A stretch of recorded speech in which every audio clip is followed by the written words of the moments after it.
là, il y a des répétitions qui se passent Ouais. à côté de nous et c'est un pari réussi parce que c'est extraordinaire. D'accord. Paki avec des musiciens, c'est extraordinaire. On entend dans sa musique, on entend du blues, du jazz, comme chez les très grands rappeurs C'est ça. américains, tu vois, comme chez Jay-Z. Oui, Voilà. Donc, on m'a appelé pour créer cet événement à Lomé en 2023.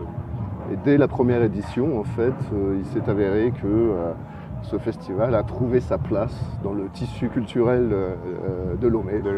Donc voilà, maintenant, ce festival se reconduit d'une année à l'autre. Et là, nous arrivons donc sur la 3e édition. Félicitations. Merci. Ouais.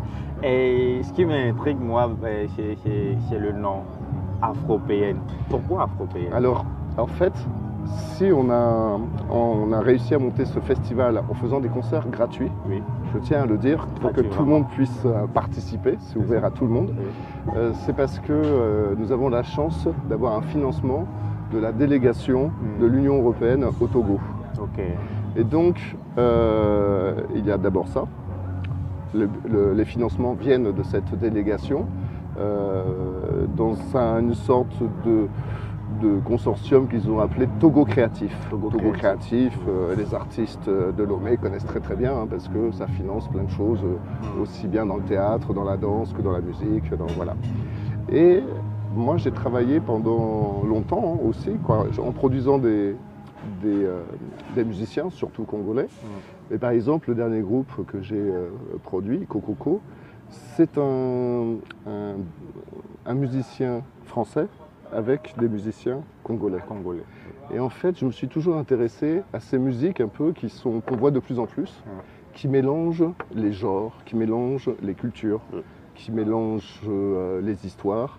Et du coup, et donc les Afropéennes, ça représente un peu un discours qu'il y a musical, une discussion, disons, ou des échanges entre l'Afrique et l'Europe.